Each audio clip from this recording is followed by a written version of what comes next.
आखिर नरेश मीणा के जीतने के बाद गरीबों का क्या फायदा होगा? इस सवाल पर आज सीधा हम चर्चा करेंगे इस वीडियो में, क्योंकि हर जीत का हिसाब जनता पूछ रही है। हर उस नतीजे का हिसाब जनता पूछती है, जिसके बाद वो बोलती है कि इसको वोट देने से हमारा क्या फायदा। तो आज आपको बताएंगे इस वीडियो में कि अगर नरेश मीणा जीत जाते हैं तो गरीबों के कौन कौन से कितने क्या क्या फायदे होंगे। इसलिए जानने के लिए जुड़े रहेगा आखिर तक हमारे साथ। नमस्कार, मैं हूं चेतना शर्मा। आप देखना शुरू कर चुके हैं संवाद भारत का भारत के लिए, और इस मुद्दे पर बातचीत करने के लिए मेरे साथ मौजूद हैं हमारे editor in chief Varun Bhansali ji. तो वरुण सर, क्या लगता है आपको कि नरेश मीणा अगर जीत जाते हैं तो गरीबों के बारे में, जिसका वो मसीहा बनना चाहते हैं, जिनके लिए वो कहते हैं कि मैं हर उस गरीब की मदद करना चाहता हूं, उनको देखकर उनका दिल रोता है, तो क्या क्या फायदे होने वाले हैं गरीबों को? देखिए, ये समझना बहुत जरूरी है कि नरेश मीणा को विधानसभा भेजने से गरीब को आखिर क्या फायदा होगा, क्योंकि पूरे अंता के अंदर जो सबसे ज्यादा पीड़ित है वो गरीब वर्ग ये है, जो कहता है कि मैं भाया से मिल भी नहीं पाते हम लोग, ये सारी चीजें होती है। तो आज इस वीडियो को करने के लिए सबसे बड़ा वजह यही थी कि इस पूरे पहलू को समझा जाए कि अंता के और पूरे राजस्थान के गरीबों को नरेश मीणा के इस चुनाव के जीत जाने से क्या फायदा होगा।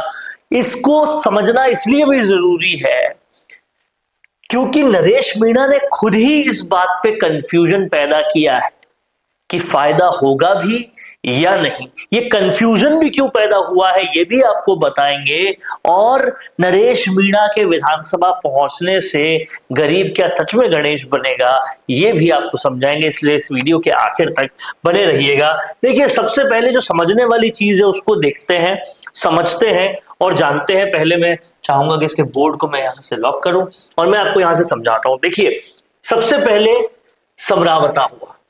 अब जब तक समरावता हुआ तो एक पूरा थ्योरी बनी हुई थी, और वो थ्योरी बहुत बहुत सीधी थी कि एसडीएम को थप्पड़ मारा इसलिए मारा क्योंकि गरीब परेशान होता था।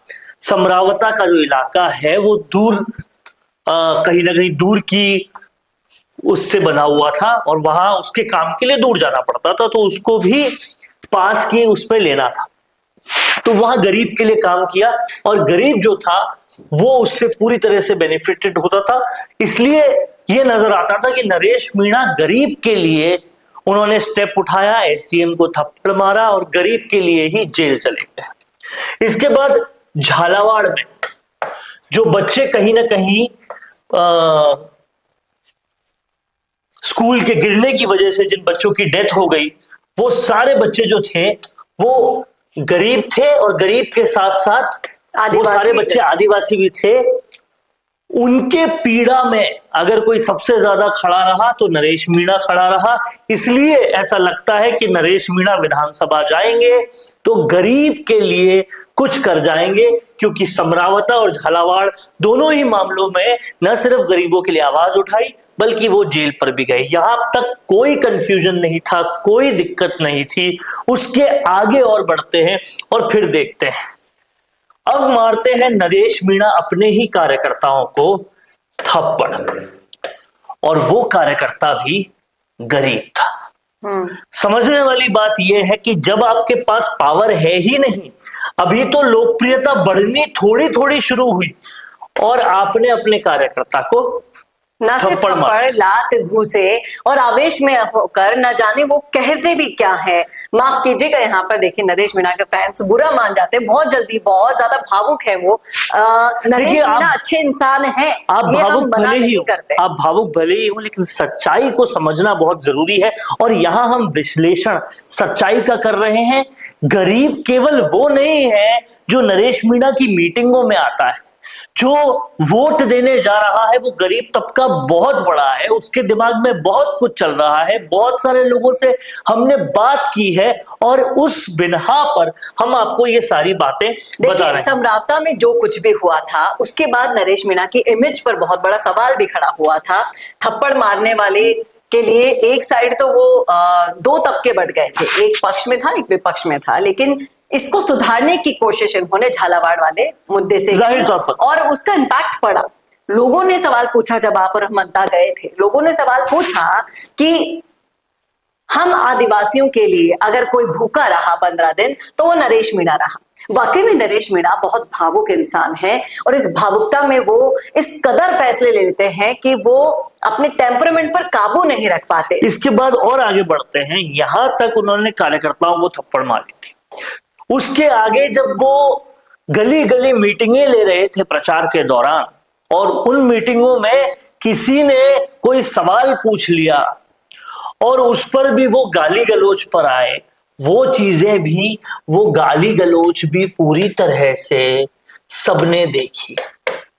और आप इस बात को समझिएगा कि जब सब लोग देखते हैं तो उनके दिमाग में बहुत कुछ चलता है कि आज तो पावर भी नहीं है, अभी तक तो विधानसभा भी नहीं गए, अभी तक तो आपको बहुत सारे लोगों ने समर्थन दिया, लेकिन वो बहुत सारे लोग, जितनी जनता है अंता की, उसका 1% भी नहीं है, उस में ही आप में इतना घमंड आ गया कि आप गाली गलौज तक करने लगे। ये सवाल भी उठता है, तो जब पावर आएगी तो फिर आप क्या करोगे? तब तो आपके पास ज्यादा पीड़ित आएंगे, ज्यादा लोग आएंगे, ज्यादा जनता आएगी, फिर आप क्या करोगे? इसके बाद और देखें और आगे बढ़े तो नरेश मीणा ने हनुमान बेनीवाल को नामर्द कहा और भी सारी चीजें हुई।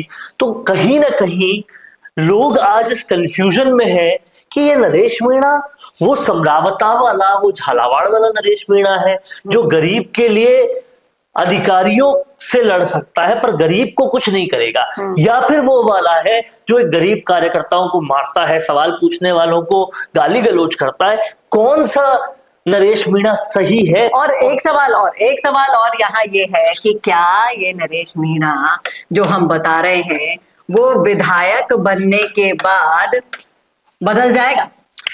वो भी सवाल है। और एक बड़ा सवाल और भी जो आ रहा है वो ये आ रहा है, क्योंकि विधानसभा में आपको एक मर्यादा रखनी होती है, उस मर्यादा के आसपास आप इस चेहरे को कितना देख पाते हैं? ये बात भी समझने वाली। और समझने वाली एक और बात है, नरेश मीणा पर आरोप लगता है कि क्या ये बीजेपी की टीम बी तो नहीं है। अब ये आरोप किस लिए लगता है इसको हमें समझना पड़ेगा। और ये आरोप जो है वो आरोप बिल्कुल उसके उल्टा है कि नरेश मीणा के जीतने से गरीब को फायदा होगा। ये आरोप इसलिए लगता है क्योंकि अगर हम पीछे चले और हम समझे जो देवली उनियारा का चुनाव था उसे, तो देवली उनियारा के चुनाव में आप समझिएगा कि नरेश मीणा ने एक बार भी राजेंद्र गुर्जर के खिलाफ कुछ नहीं बोला, एक शब्द भी नहीं बोला। जो लड़ाई कांग्रेस की कार्ड से जो लड़ाई लड़ी वो कांग्रेस के अगेंस्ट लड़ी, कांग्रेस कार्ड से, कांग्रेस के कैंडिडेट के अगेंस्ट लड़ी और कांग्रेस के वोट पूरी तरह से काटे। अब हम आते हैं 2025 के अंता चुनाव में। यहां पर तो ये एक कदम आगे बढ़ के कह रहे हैं कि मुझे चाहे वोट मत दो, मेरा वोट मोरपाल को दे दो। वहां पर तो वो सिर्फ उनके खिलाफ नहीं बोल रहे थे, यहां पर तो मोरपाल सुमन के हक में बोल रहे हैं। मोरपाल सुमन तो सीधा आदमी है, मोरपाल सुमन को चाहे दे दो, भाया को हटा दो जी। तो ये इनकी जो लड़ाई है वो उसी ब्रिगेड से तो है, ओम बिरला और भाया और उनकी ही जो जमाई हुई सल्तनत है उसको तोड़ना चाहते हैं। देखिए ये तो हुई कहने की बात, लेकिन लोग जो आरोप लगा रहे हैं वो ये कि हर बार आप बीजेपी को सपोर्ट और कांग्रेस के अगेंस्ट जा रहे थे, इस बार खुल के आप बीजेपी को सपोर्ट कर रहे हो। इससे साफ जाहिर है कि क्या ये टीम बी तो नहीं है बीजेपी की। हम अंता के लोग से मिले थे, वो लोग खुद कह रहे थे कि नरेश मीणा जीते या ना जीते लेकिन कांग्रेस के वोट जरूर काटेगा, ये उनका असली मकसद है। अब अगर कांग्रेस के वोट ही काटने के लिए नरेश मीणा है तो फिर उससे गरीब का फायदा कैसे होगा, ये समझने वाली बात है। हालांकि इसमें एक बात जो नरेश मीणा कहते हैं कि मैं जीतूं या मोरपाल भाया हारना चाहिए, तो मोरपाल सुमन एक आम व्यक्ति है, किसानों का व्यक्ति है, किसानों का बेटा है, तो वो शायद गरीबों के लिए कुछ कर ले। और नरेश मीणा अगर अपनी पुरानी तासीर में रहे तो वो गरीबों के लिए काफी कुछ कर सकते हैं। अब समझते हैं एक और बात, और बहुत अच्छे से समझते हैं कि नरेश मीणा ने जो भी सारे नेगेटिव पॉइंट्स हैं उनको हटा दिया और ये जो 2.5 साल बचता है उस 2.5 साल में गरीब के लिए जमकर काम किया। उन्होंने डुंगरी बांध के लिए काम किया, उन्होंने सोयाबीन की जो फसलें हैं उनका एमएसपी बढ़ाने के लिए काम किया, उन्होंने खाद जो नहीं मिल रही थी किसानों को उसके लिए काम किया। ये सारा काम 2.5 साल में किया और कुछ नहीं तो बहुत सारे इन कामों के लिए धरने किए, बहुत सारी विधानसभा में जो है वो आवाज उठाई। ये सारी चीजें अगर नरेश मीणा ने की तो यकीन मानिए 2028 के इलेक्शन से पहले नरेश मीणा एक हीरो बन जाएंगे और जो आज तक 25 सालों की राजनीति में उनको नहीं मिला वो बिना मांगे मिल जाएगा। लोकप्रियता की शिखर पर पहुंच जाएंगे और कांग्रेस में जो मीणा नेता रमेश मीणा, हरीश मीणा, मुरारी मीणा, ये जो मीणा नेता इनको आने नहीं देना चाहते, इसकी वजह से इनका टिकट काटते हैं, इनकी लोकप्रियता उस लेवल पे पहुंच जाएगी कि फिर जो राजेंद्र गुड़ा कहते हैं नरेश मीणा तो एक दिन टिकट बांटेगा, वो स्थिति भी आ जाएगी। तो अब इन 2.5 साल का उपयोग किस तरीके से नरेश मीणा करते हैं, अगर वो जीत जाते हैं तो ये उन पर डिपेंड करेगा। गुस्से को रोक के, गुस्से को खत्म करके गरीब के लिए काम करते हैं तो बन जाएंगे हीरो। उलट काम करके दिखाना होगा तो बन जाएंगे हीरो, और नहीं तो ये जनता है साहब, ये जितना जल्दी आपको तोलती है खीर में, खून में, उतना ही जल्दी आपको निस्तो नाबूद भी कर देती है। ये समझना पड़ेगा नरेश मीणा को। थोड़ी सी लोकप्रियता से इतना गुस्सा आना सही नहीं है। नरेश मीणा में वो इमोशंस हैं, वो बात है जो गरीब को चाहिए और गरीब भी विकल्प ढूंढ रहा है। सारी परिस्थितियां पक्ष में हैं, लेकिन बस गुस्से को रोकना होगा और गरीब के हक में लगाना होगा, तब वो हीरो बन जाएंगे। और ये पूरी तरह से सही है। हम नरेश मीणा के साथ या उनके अगेंस्ट नहीं है, हम बस ये चाहते हैं कि लोग जिस भावना से वोट दे वो भावना पूरी हो। और अपना सब कुछ लुटाने को तैयार रहता है एक गरीब इंसान, एक आम आदमी, अगर उनके साथ एक सच्चा युवा ईमानदार नेता खड़ा हो तो। और वो ऑप्शन नरेश मीणा में जनता तलाश रही है। उम्मीद करते हैं कि जनता की इस उम्मीद पर खरे उतरे नरेश मीणा। क्या कहना है आपका, रखिएगा जरूर अपनी राय कमेंट बॉक्स में। कैसा लगा विश्लेषण आपको, ये जरूर शेयर कीजिएगा। किसी की भावना को ठेस पहुंचा हो तो माफी चाहते हैं, लेकिन किसी की भावना को ठेस ना पहुंचाने का यहाँ पर मकसद नहीं था। मकसद ये था कि आप तक वो सच्चाई पहुंचे जो जनता के बीच जाकर हम लोग महसूस कर आए हैं। तो बताइए जरूर क्या सोचते हैं आप, कैसा लगा वीडियो ये बताना न भूलेगा। और ऐसे वीडियोस के लिए देखते रहिए संवाद भारत का, भारत के लिए। नमस्कार।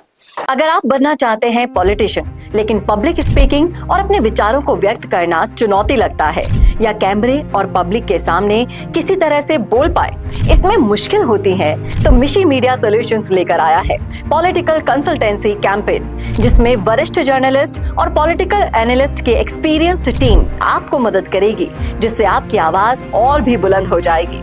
इसमें हम आपके गोल को पूरी तरह से टारगेट करेंगे कि किस तरह से आपको पार्टी पहचाने, आपको उस क्षेत्र के लिए चुने, कैसे सर्वेज में आपका नाम आए, कैसे लोगों के बीच में आपका माहौल बने। न सिर्फ कंसल्टेंसी हम आपको देंगे, बल्कि आपको सारे रास्ते दिखाएंगे और बताएंगे भी, जिससे आप भारत की राजनीति में अच्छे पॉलिटिशियन बनके समाज का सुधार कर सके। तो अभी कांटेक्ट कीजिए स्क्रीन पर दिए गए नंबर पर।